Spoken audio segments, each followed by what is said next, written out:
Hey, I understand. You want to move to Fort Myers, Florida. You don't know how much it's going to cost. How does that translate over from where I live now? Stay tuned. We're going to go through the top things that you need to consider for your expenses when moving to Fort Myers, Florida.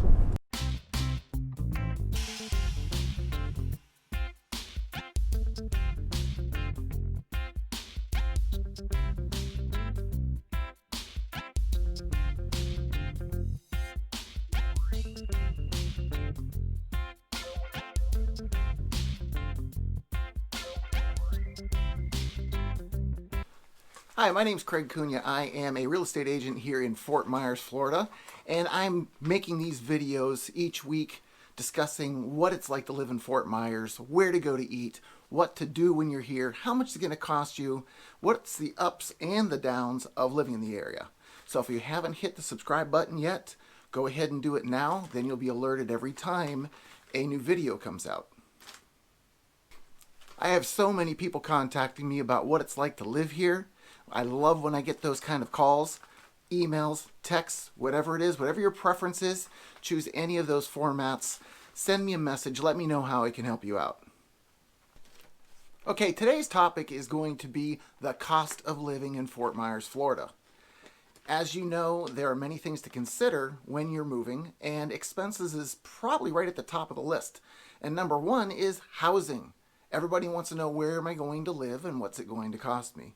Well, right now the median price of homes selling in our area is $235,000, and with the interest rates where they are, I think we're still at this point hovering in the low threes. There might be some high twos out there for special folks, but the rates are really low, makes it super affordable, and in many cases much more affordable than rent.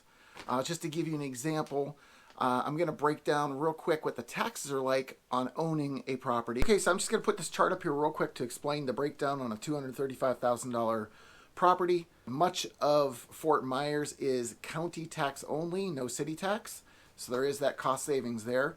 If you're going to take the homestead exemption, please make sure that you have your driver's license turned over to a Florida driver's license and you're filing taxes from the property here.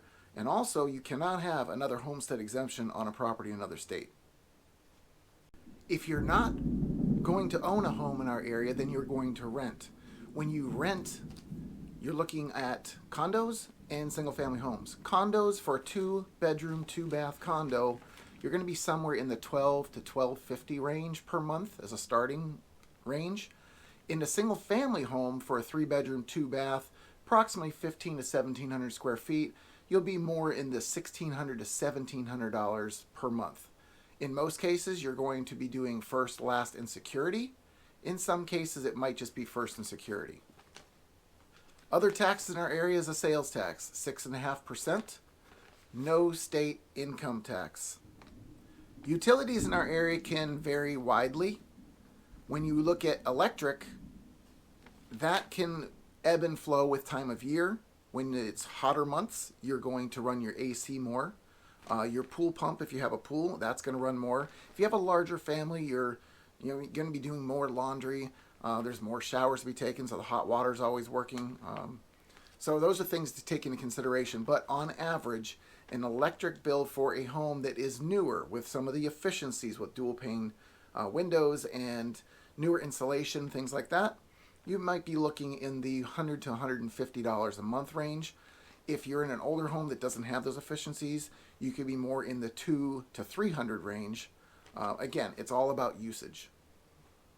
Regarding water and sewer, they do come together on the same bill. Those are for moderate usage, you're going to be looking somewhere in the $70 to $90 per month. Again, heavier usage, it'll push you over $100. Now with internet is, you can get it separate of cable now. Two of the providers that we have are Xfinity and CenturyLink. With Xfinity, $60 to $70 is going to do the internet for you. If you want higher speed, you can pay an additional fee to ramp that up. Regarding cable, many people are going away from cable, but it is still available. Packages is basic, and then you can add the premium services to that. With a basic, you're looking again somewhere in that $60 to $70 range. If you're not going to be using cable, then you're either going to have a high definition receiver that'll pick up local channels, or you're going to have a dish. The other option, obviously, is streaming with Netflix, Hulu, and all those others. Auto insurance is another thing that you obviously have to have. And with auto insurance, on an average kind of a plan, you're looking at maybe $100 a month. That's for one vehicle. I happen to have a motorcycle on mine as well, and I'm sitting at $100. Your credit score, marital status, and where you live will play a big part in that. Fort Myers actually has a lower auto insurance rate than Cape Coral, which is the neighboring city. Home insurance, that is another one that can vary quite greatly as well. You have the opportunity to put flood insurance on. In some cases you won't need it. And also the hazard insurance, which gives you the hurricane coverage. Now with those, for a home that's in that range of 1,500 to 1,700 square feet, you're going to be looking somewhere in the $1,600 to $1,700 for the year for your insurances. And again, that's highly dependent on what deductibles you choose. Another thing to consider is lawn care. You're either going to do it yourself or you're going to pay somebody. If you choose to pay somebody, they will cut 4 times per month in the summer months when the growth is rapid, and twice in the winter times for those months. The price stays the same all year long. There's no contract in most cases, but for an 80 by 125 lawn, you can be looking somewhere in the $60 to $80 range. With grocery stores, you'll have numerous options. If you're looking for the top tier or best quality, you're going to be looking at a place like Whole Foods or Publix. They're going to offer you the freshest, best produce in most cases. If you're looking to save a little bit of money, you can go to Walmart. Brand for brand, side by side, you're going to find quite a bit of a cost savings in many cases using Walmart. But when it comes to produce, it may not last as long and be as fresh. If you don't like either of those options, there is also Aldi's. They've come into our area in the last couple of years, and it's some off-brand kind of products, but the cost savings goes even lower than it does with Walmart. Now, if you don't like any of those options and you just need a lot of stuff, you have a big family, obviously the big box stores are here. We have the BJ's, the Sam's Club, the Costco. Those are all wonderful options. You can stock up on as much as you want, and yes, there is definitely a cost savings there. While we're talking about the big box places, I'm going to just tackle the thing about gasoline here as well. In most cases, you're looking at $1.99 a gallon for regular right now. If you go to one of those big box places, in some cases as much as 20 cents a gallon. So check out the big box stores for your gasoline if you're looking to save. Outdoor entertainment is one of our really, really big things here, obviously because of the sun. We have so many sunny days in the course of a year. I'm from Pennsylvania. I know I didn't have that luxury when I was there, but here you will be outside quite a bit. So if you choose the free routes, obviously there's many parks here. We do have bicycle paths, and we do have a 3-foot rule.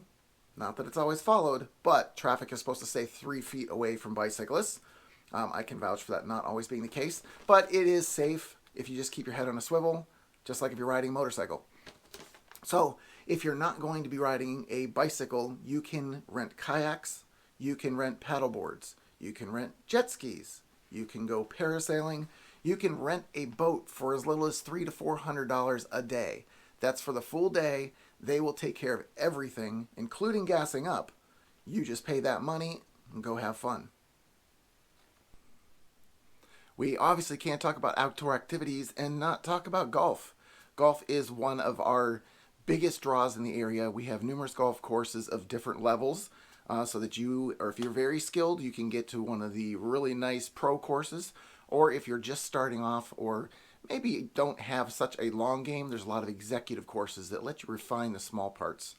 As an example, at an executive course, you can get out in the summer months, you can get out for as little as $18 to $20, including your golf cart. If you go in the winter time, you're going to find it a little bit more difficult to get into places. Many of the courses here will go semi-private or completely private just for the residents and members of the club.